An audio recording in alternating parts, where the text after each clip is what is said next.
জানিয়ে দিব হাতে থাকা সর্বশেষ আপডেট বাংলা সংবাদ। প্রথমেই সংবাদ শিরোনাম। ষড়যন্ত্র রুখতে দ্রুত সুষ্ঠু নির্বাচন দিন বলেছেন আমিনুল হক। এরপর জানিয়ে দিব দেশে অস্বাভাবিক অবস্থা বিরাজ করছে বলেছেন দুলু। এদিকে আমি হিন্দু আমি শিবির না, পুলিশকে ছাত্রদল নেতা নয়ন। আরো জানিয়ে দিব নির্বাচন নিয়ে ষড়যন্ত্র দেখছে বিএনপি। সর্বশেষ জানিয়ে দিব জুলাই অভ্যুত্থানের কোনো একক মাস্টার মাইন্ড নেই বলেছেন শিবির সভাপতি। এতক্ষণ শুনছিলেন সংবাদ শিরোনাম, এবারে বিস্তারিত। ষড়যন্ত্র রুখতে দ্রুত নির্বাচন দিন বলেছেন আমিনুল হক। অন্তর্বর্তীকালীন সরকারকে ব্যর্থ করতে আওয়ামী লীগের দোসররা পার্শ্ববর্তী একটি দেশের সহযোগিতায় দেশকে অস্থিতিশীল করার চেষ্টা করেছে বলে অভিযোগ করেছেন বিএনপির কেন্দ্রীয় ক্রীড়া বিষয়ক সম্পাদক, ঢাকা মহানগর উত্তর বিএনপির আহ্বায়ক আমিনুল হক। তিনি বলেন, ষড়যন্ত্র রুখতে দ্রুত সুষ্ঠু নির্বাচন দিন। আমিনুল হক বলেন, বাংলাদেশের অন্তর্বর্তীকালীন সরকারকে ব্যর্থ করার জন্য দেশের রাষ্ট্রীয় প্রতিষ্ঠানগুলো ও গণমাধ্যমে বসে থাকা আওয়ামী স্বৈরাচারের দোসররা বিদেশি প্রভুর সহযোগিতায় বাংলাদেশে একটি অস্থিতিশীল অবস্থা তৈরি করার অপচেষ্টা করেছে। তারা চেষ্টা করছে কিভাবে এই অন্তর্বর্তীকালীন সরকারকে ব্যর্থ প্রমাণ করা যায়। এ সময় তিনি বলেন, অন্তর্বর্তীকালীন সরকারকে ব্যর্থ হতে দেয়া যাবে না। জনগণকে সঙ্গে নিয়ে সকল ষড়যন্ত্র মোকাবেলা করা হবে। ষড়যন্ত্র রুখতে দ্রুত একটি সুষ্ঠু নির্বাচনের দাবি জানিয়ে আমিনুল হক বলেন, গত 6 মাসে দেশে আইনশৃঙ্খলা পরিস্থিতি থেকে শুরু করে কোনো রাষ্ট্রীয় প্রতিষ্ঠানে স্থিতিশীলতা আসেনি। অন্তর্বর্তীকালীন সরকারকে আমরা বারবার বলছি, দেশে স্থিতিশীলতা ফেরাতে দ্রুত নির্বাচন দিন। জনগণ দ্রুত নির্বাচন প্রত্যাশা করছে। এ সময় তিনি আরো বলেন, জনগণের সরকার প্রতিষ্ঠার মাধ্যমে দেশে শান্তিপূর্ণ গণতন্ত্র প্রতিষ্ঠিত হবে। জনগণের সরকারই পারবে স্বৈরাচার হাসিনা সহ তার দোসরদের বিচারের মাধ্যমে দেশ পরিপূর্ণ স্বৈরাচার মুক্ত করতে। এ সময় বিএনপির এই নেতা বলেন, জনগণকে সাথে নিয়েই আমরা একটি মানবিক বাংলাদেশ গড়ে তুলব।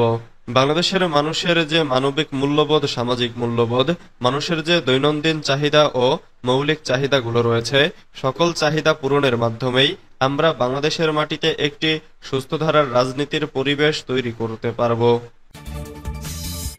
দেশে অস্বাভাবিক অবস্থা বিরাজ করছে বলেছেন দুলু। বিএনপির কেন্দ্রীয় নেতা ও সাবেক মন্ত্রী অ্যাডভোকেট এম রুহুল কুদ্দুস তালুকদার দুলু বলেছেন, দেশে অস্বাভাবিক অবস্থা বিরাজ করছে। এখনো দ্রব্যমূল্যের ঊর্ধ্বগতি চলছে। দেশের আইনশৃঙ্খলা পরিস্থিতি মারাত্মকভাবে অবনতি হয়েছে। দ্রুততম সময়ের মধ্যে জাতীয় সংসদ নির্বাচন দিয়ে একটি নির্বাচিত সরকারের হাতে দেশের শাসন ব্যবস্থা হস্তান্তর করলেই দেশের স্বাভাবিক অবস্থা ফিরে আসবে। অন্তর্বর্তীকালীন সরকার সংস্কারের কথা বলে অযথা সময় নষ্ট করেছে। দেশের মানুষ এর জীবনমান রক্ষার জন্য দ্রুত নির্বাচন দেওয়া জরুরি। তিনি বলেন, শহীদ প্রেসিডেন্ট জিয়াউর রহমান ও বেগম খালেদা জিয়া তাদের শাসনামলে ধর্ষণের বিষয়ে দেশে কঠিন আইন প্রণয়ন করেন। আগামী দিনে বিএনপি ক্ষমতায় গেলে ধর্ষকদের বিরুদ্ধে আরো কঠোর আইন ও তা বাস্তবায়নের ব্যবস্থা করবে। দ্রুততম সময়ের মধ্যে ধর্ষণ মামলায় রায় প্রদানের কার্যকরী ব্যবস্থা করা হবে। বুধবার বিকেলে নাটোর সদর উপজেলা যুবদলের সাবেক সভাপতি শাহিন আলম শাহিনের স্মরণসভা উপলক্ষে আয়োজিত আলোচনা সভা ও ইফতার মাহফিলে প্রধান অতিথির বক্তব্যে দুলু এসব কথা বলেন। আমি হিন্দু আমি শিবির না, পুলিশকে ছাত্রদল নেতা নয়ন। 1 দশক আগে বিএনপির অবরোধ কর্মসূচি চলাকালে জগন্নাথ বিশ্ববিদ্যালয় এলাকায় কেন্দ্রীয় ছাত্রদলের সাবেক সহ মানবাধিকার বিষয়ক সম্পাদক নয়ন বাসারের পায়ে গুলি করার ঘটনায় মামলা দায়ের করা হয়েছে। মঙ্গলবার ভুক্তভোগী নিজেই বাদী হয়ে ঢাকার মেট্রোপলিটন ম্যাজিস্ট্রেট মেহেরা মাহবুবের আদালতে মামলার আবেদন করেন। আদালত বাদীর জবানবন্দি গ্রহণ করে আদেশ অপেক্ষমাণ রাখে। পরে বুধবার 12 মার্চ মামলাটিকে এজাহার হিসেবে গ্রহণের জন্য সূত্রাপুর থানাকে নির্দেশ প্রদান করেন। মামলার আসামিরা হলেন সূত্রাপুর থানা পুলিশের তৎকালীন উপপরিদর্শক মোহাম্মদ আমানুল্লাহ, মোহাম্মদ রফিকুল ইসলাম ও মোহাম্মদ এরশাদ হোসেন এবং কনস্টেবল কামাল হোসেন।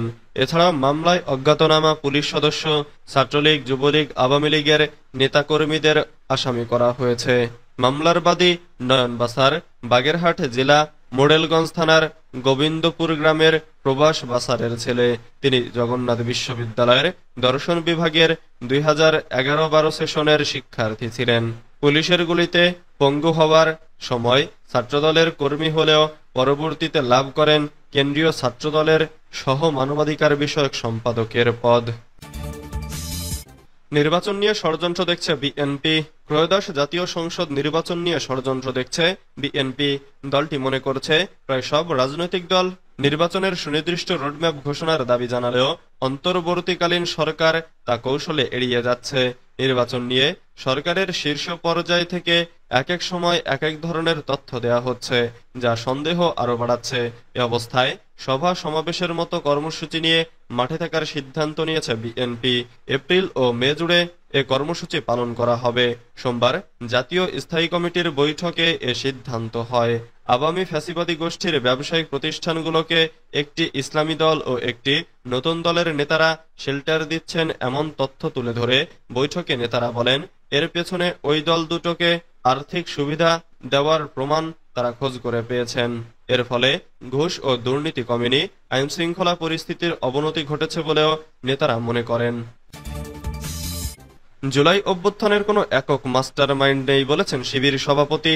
রাজনৈতিক, সামাজিক ও সাংস্কৃতিক অঙ্গনের বিশিষ্ট ব্যক্তিদের সম্মানে বাংলাদেশ ইসলামী ছাত্র শিবিরের উদ্যোগে ইফতার মাহফিল অনুষ্ঠিত হয়েছে। বুধবার 12 মার্চ রাজধানীর হোটেল জোনাকির কনফারেন্স হলে এই ইফতার মাহফিল অনুষ্ঠিত হয়। কেন্দ্রীয় সভাপতি জাহিদুল ইসলামের সভাপতিত্বে ও সেক্রেটারি জেনারেল নুরুল ইসলাম সাদ্দামের সঞ্চালনায় অনুষ্ঠানে আমন্ত্রিত অতিথি হিসেবে উপস্থিত ছিলেন বাংলাদেশ জামাত ইসলামীর আমির ডক্টর শফিকুর রহমান, জাতীয় পার্টির চেয়ারম্যান মোস্তফা হায়দার সহ আরো অনেকে।